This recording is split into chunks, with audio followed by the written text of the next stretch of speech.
Control is one of my most anticipated game of this year. It's coming from Remedy, who made Max Payne, and I absolutely love Max Payne, but they also made Quantum Break, and that's not exactly as great. I can't wait for the game to be released, but unfortunately the PC version of this game is on the dreaded Epic Games Store, and you know what that means? No freaking preloading. So I went out to find a PS4 version so that I can preload the freaking thing, but it's not available anywhere in my Indonesian PS4 store. It's one of the major AAA releases, and it's not available yet. Hey, at least I got the game for $22 because Epic finally implemented its regional pricing, and at least PayPal worked wonders this time around. Welcome to Appabend's Uncapped, a series of exclusivity annoyances. Today's review is going to be on Control, the new video game made by Remedy and published by 505 Games. But before we get into the game, YouTube will demonetize this video because it has guns, and I said the word gun. So thank you all for supporting this channel. You can do so by checking the links down below. Also, huge thanks to Jerome and Frank for the pledges on Patreon, and Crazy Cat for the pledge on Subscribestar. You guys are fantastic. The game tells the story of Jessie Faden, a woman who is looking for her missing brother among the depths of the Federal Bureau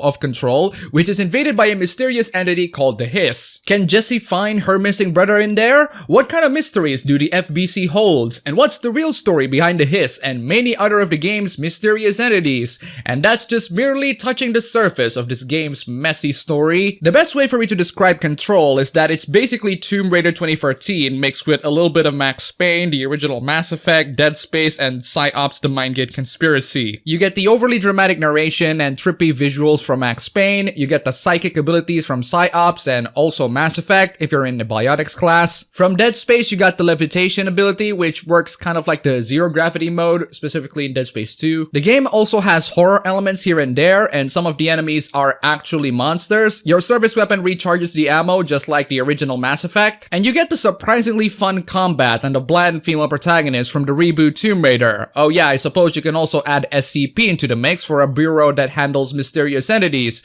This is a rather odd combination to say the least, but Control is able to make them all, well, most of them work. Let's talk about the story for a bit. The story of this game is written by Sam Lake, who might as well be Max Payne because that's his face being used as the first game's model. I'm not sure what to think of the story, to be honest. I suppose I can say that it's functional for what it tries to do. I suppose it has interesting abstract ideas, but I'd be lying if I say that I am totally invested in it. I'm more of a character-based guy than a story-based guy, so even if the story reaches the dizzying heights of just okay, I can tolerate the game's story if the characters are relatable or sympathetic in some ways. And that's just my bare minimum. You also need to make them interesting, but the game doesn't really have any interesting character. Jessie Faden herself is just bland, really. She spends most of the game narrating through the story in an overly dramatic tone and voice, except unlike Max Payne, where the story actually revolves around him seeking revenge to those who wronged him, and therefore I'm more emotionally invested in his cynical self, I am less invested in Jessie's story, and I think the primary reason is because it doesn't feel like she cares at all. She doesn't really show enough emotional investment to whatever her goals are to make me relate to her, which makes her feel less human and more like a bland female protagonist template number 451. Or to put it in a harsher comparison, the reboot Lara Croft essentially. The side characters aren't helping either. Some of them have quirky character traits, but that's practically it. None of them actually help Jessie to stretch her character's legs a little bit more, if you know what I mean. And for a bureau that is supposedly filled with dark secrets, everybody seems to be rather chill and friendly. Aside from the whole Hiss thing and the reality-bending objects, this seems to be a rather nice workplace to go to, or at least about as nice as SCP Lite can get. As for the story, I kinda like the presentation. It's quite abstract and a lot of times obfuscated, which makes me slightly more intrigued in where it's going. Not always, but slightly. The actual story itself is nothing really special. If you boil it down to the simplest form, it's the story of a sister who's finding her missing brother in a weird, messed up office filled with mysterious reality-bending entities. I kind of like the world building that they're doing, and I also really like the visuals that accompany them. There's a lot of creativity and variety in the environment design, even if it's just a generic office complex, but there needs to be a bit more color, and if you're sensitive to bright lights, this game has quite a lot of those. Overall, I'm not too impressed with the story or the characters, but there are definitely some really fun and really bizarre segments on it that might surprise you. So now let's talk about the gameplay. What about the gameplay of Control? Is it actually good enough to worth a recommendation? Thankfully, I'm happy to report that this game is actually pretty fun. Is it worth recommending that or selling your souls to Epic Game Store for it?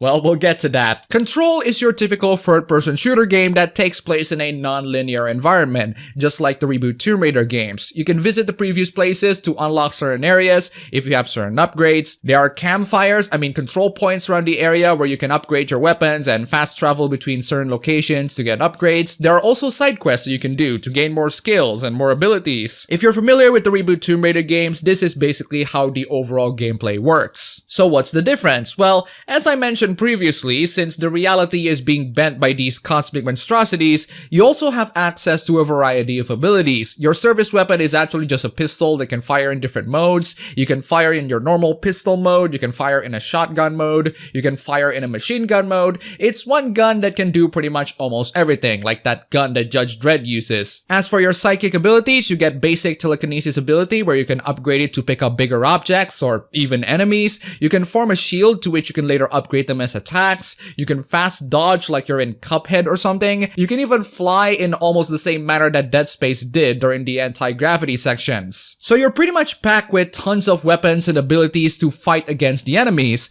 The question is whether or not the game is able to balance them all. For the most part, yes. I kind of like how the ammunition system in the game is similar to that of the original Mass Effect. When you run out of ammo, you have to wait for it to recharge and you're pretty much reliant on the telekinesis to fend off all the enemies. Not only that, but certain enemies are easier to take down with the telekinesis, especially when they have their shields up. So the combat mechanics are pretty well designed and pretty fun and satisfying to play with. What isn't as well designed is the upgrade system, which is not great. You put in whatever weapon mods or personal mods that you like and swap them into better ones later. What's irritating with the upgrade is that, like the Tomb Raider games, you need some specific and arbitrary materials that you have to find in certain specific locations or enemies. It's just really annoying, and I ended up only upgrading my shotgun to max, the only gun that I frequently use anyway because it's the only thing that does the most damage at short to mid range. While the combat is pretty fun, I do have other complaints too. The environments do look pretty, but there are moments where I couldn't tell what killed me. Some of the enemy projectiles are quite literally very hard to see and incredibly difficult to dodge, especially when some of them have pseudo-homing projectiles. There's no regenerating health in the game. You can only gain health by shooting the enemies relentlessly and making them to drop health points, which is great and all, but there are no healing items that you can carry around, so you're forced to run for your life to the nearest enemy that you just killed to gain their health points, and if you can't do that, you just die. And speaking of dying, I did die quite a bit in this game, more so than the Tomb Raider games actually. So if you're looking for a challenge as well, this game probably has it for you too. Also, unlike the reboot Tomb Raider games, it doesn't have any cover mechanics, so if you want to take cover on the enemies, you have to manually press the crouch button every single time. When you aim, the game would automatically make you to stand up and never crouch again, which can be rather annoying in the early parts of the game where you don't have access to all the game's abilities. And while the game has manual shoulder switching, the game doesn't shoulder switch when you use telekinesis, which is rather frustrating. Since I got the PC version of the game, I might as well talk about the PC port. The game does look pretty nice. I'd even dare to say that this is about as next gen as you can get for the environments. The characters do leave a lot to be desired, their facial animations are about as well animated as early PS3 games, but the environment is definitely rendered pretty well. But all of that comes at a price. This game recommends not just a quad core, but also a GTX 780 or above.